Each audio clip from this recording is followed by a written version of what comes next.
Dans une petite ville, une tragédie s'est produite qui a secoué tout le pays. Une jeune fille partie chercher des bonbons pour Halloween a disparu sans laisser de traces. Cette disparition a immédiatement attiré l'attention de toute l'Amérique. Bientôt, plus de 5000 personnes se sont jointes aux recherches. Mais malgré l'ampleur de l'enquête, la police ne parvient pas à élucider le mystère.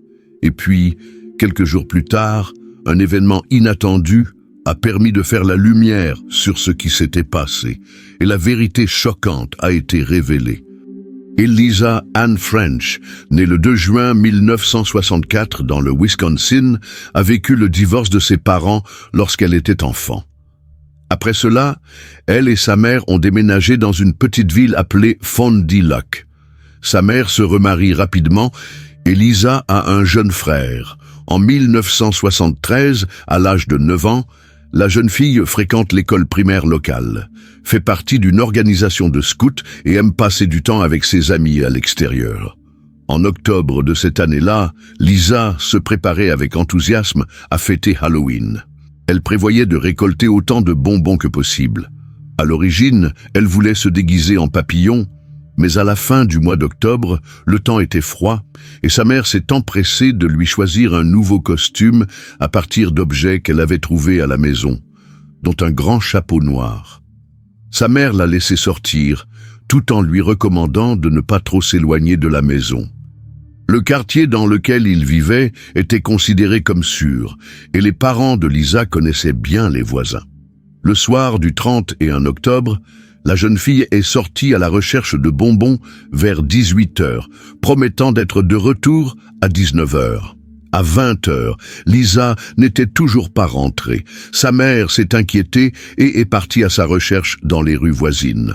Elle a demandé aux passants s'ils avaient revu sa fille, et la nouvelle de la disparition s'est rapidement répandue dans le quartier. Chaque minute, de nouvelles personnes se joignent aux recherches, mais la jeune fille reste introuvable. Lisa a réussi à se rendre dans 2 maisons, chez une camarade de classe et chez un professeur, après quoi ses traces ont disparu. Ces maisons n'étaient qu'à quelques minutes de son domicile, ce qui a renforcé l'alerte. La police et les habitants ont cherché Lisa toute la nuit, mais en vain. Le lendemain matin, d'autres personnes s'étant jointes aux recherches, la police a élargi la zone de recherche. Des publications sur l'affaire sont parues dans les médias fédéraux et bientôt, l'affaire a fait l'objet de discussions dans tout le pays.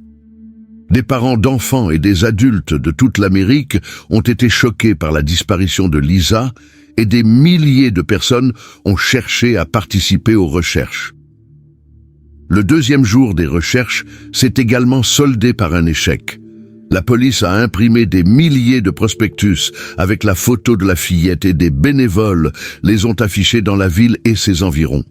Les stations-service ont offert de l'essence gratuite à tous les participants à l'opération de recherche qui a touché plus de 5000 personnes. Ils ont exploré toutes les rues, les forêts, les champs et les rivières, mais la fillette n'avait toujours pas été retrouvée.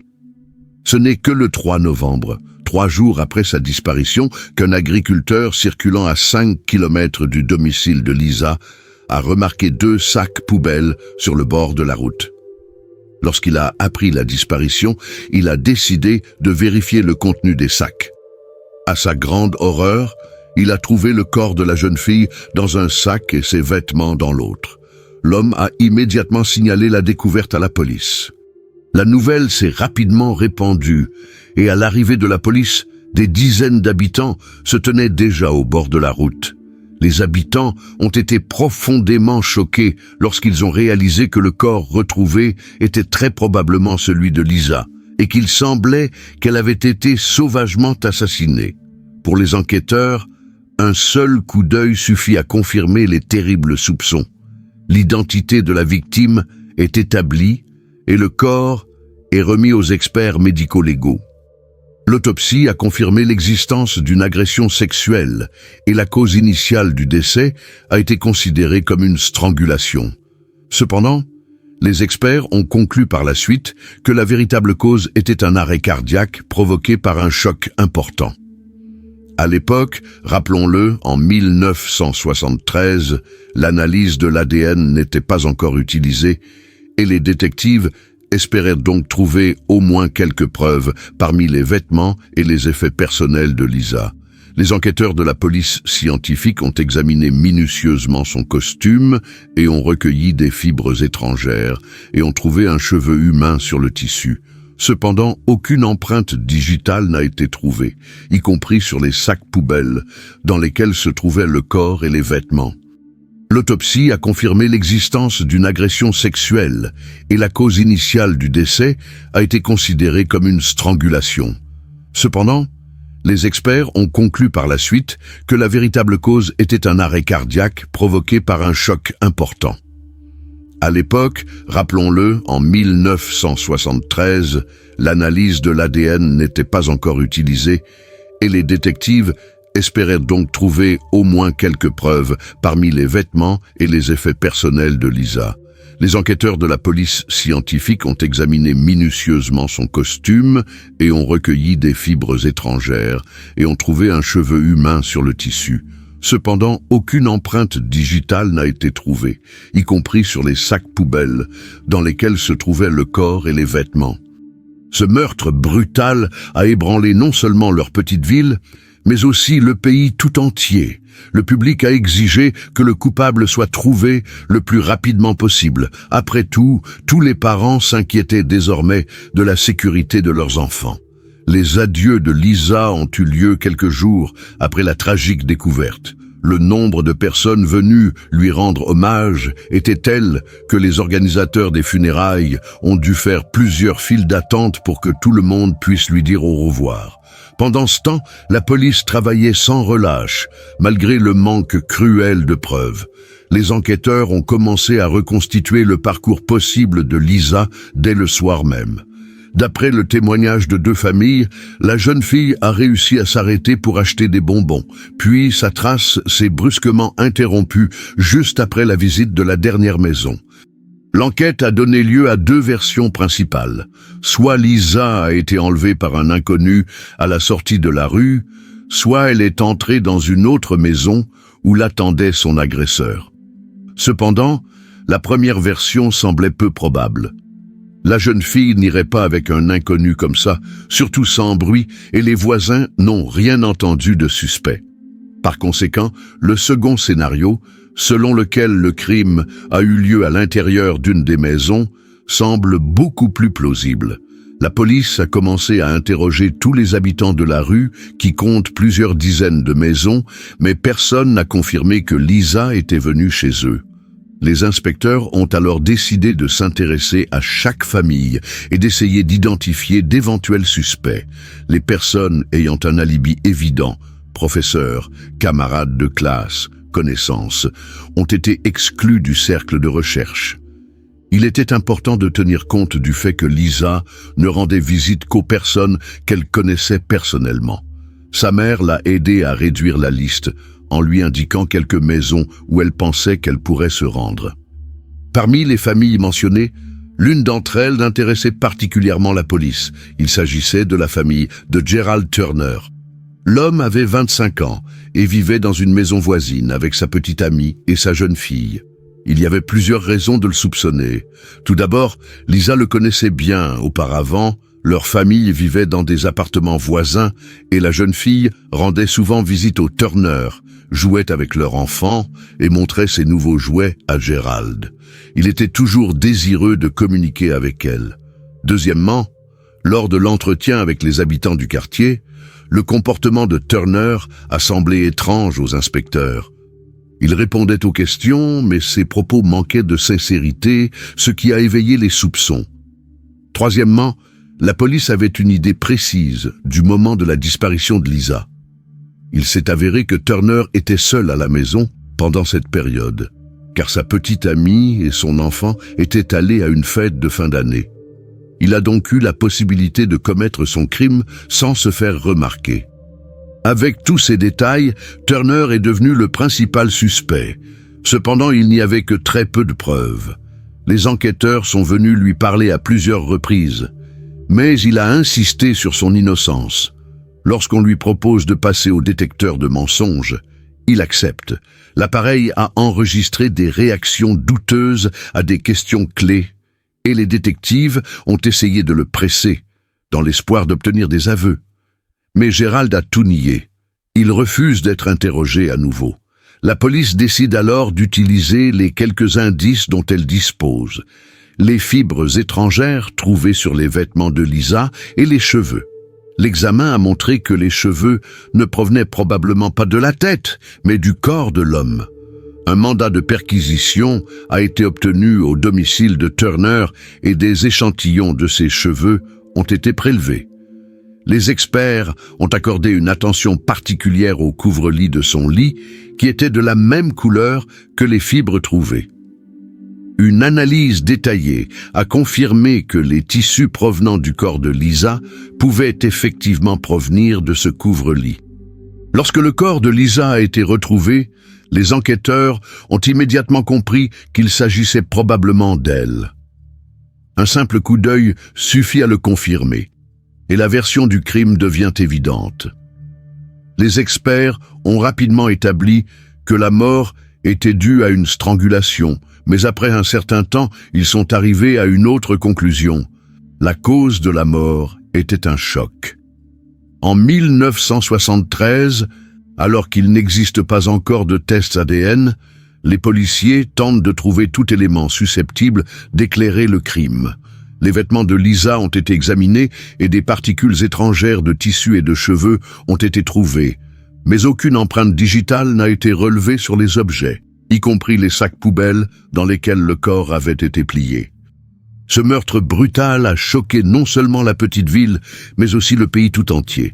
Les gens ont exigé que la police élucide le crime le plus rapidement possible, car ils craignaient pour la sécurité de leurs enfants. Les funérailles de Lisa ont eu lieu quelques jours plus tard, en présence de nombreuses personnes venues dire au revoir à la jeune fille.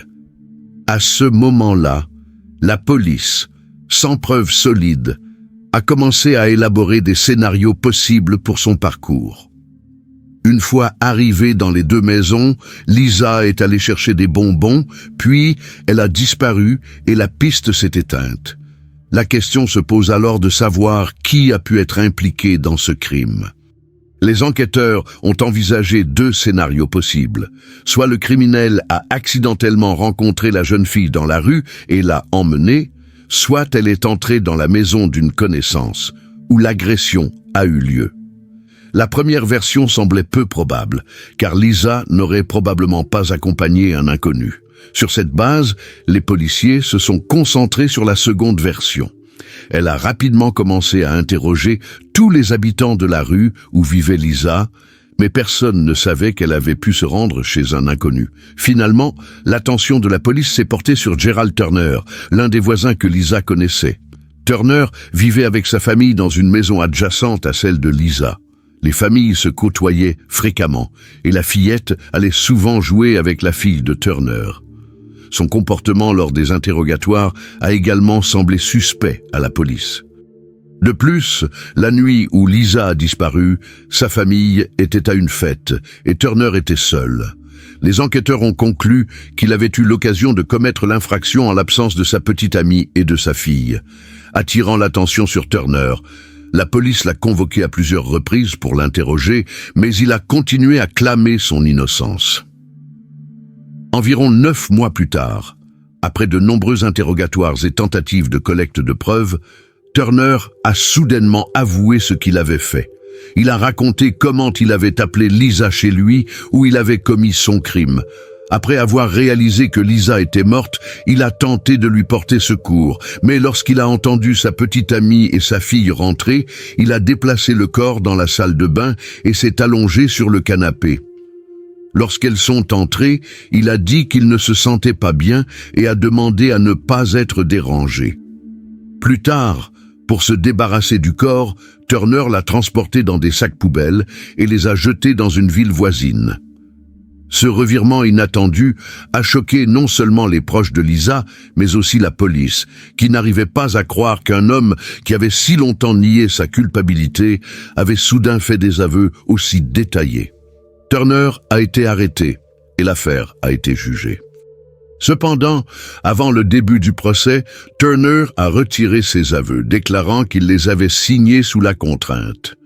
Malgré cela, l'accusation a continué à monter son dossier en s'appuyant sur des preuves, notamment des fibres de tissu provenant d'une couverture se trouvant à son domicile et d'autres preuves matérielles. Finalement, le tribunal a déclaré Turner coupable et l'a condamné à 38 ans de prison. Mais l'histoire ne s'est pas arrêtée là. En 1992, après 17 ans d'emprisonnement, Turner a bénéficié d'une libération anticipée pour bonne conduite. Sa libération a toutefois suscité une vague d'indignation parmi les proches et les résidents de Lisa, notamment parce que Turner était logé dans un établissement spécialisé qui était essentiellement un foyer résidentiel ordinaire pour ex-détenus. Les gens se sont indignés que l'auteur du crime soit si proche de chez eux, ce qui a ramené l'affaire sous les feux de l'actualité. Cependant, l'enquête a révélé qu'une grave erreur avait été commise dans le cas de Turner. La commission des libérations conditionnelles lui avait accordé une libération anticipée, alors qu'il n'y avait pas légalement droit. À peu près au même moment, les autorités ont commencé à développer une nouvelle approche pour traiter les délinquants particulièrement dangereux. L'essence de cette initiative était que les personnes condamnées pour des délits sexuels graves et susceptibles de constituer une menace pour la société ne devaient pas être remises en liberté, mais transférées dans des institutions médicales spécialisées jusqu'à ce que les médecins les jugent sûrs. Cette loi a donné de l'espoir aux proches de Lisa et aux personnes concernées, car elle aurait pu empêcher la remise en liberté de Turner. Mais en 1998, l'inattendu s'est produit. Gerald Turner a de nouveau déposé une demande de libération conditionnelle. À la surprise générale, la commission refuse de le reconnaître comme un dangereux délinquant sexuel. Son ex-femme et plusieurs de ses ex-petites amies ont même témoigné lors de la réunion, affirmant qu'il était agressif, surtout lorsqu'il était confronté à un refus d'intimité. Mais ces témoignages n'ont pas convaincu la commission. En conséquence, Turner a de nouveau été autorisé à quitter les murs de l'institution.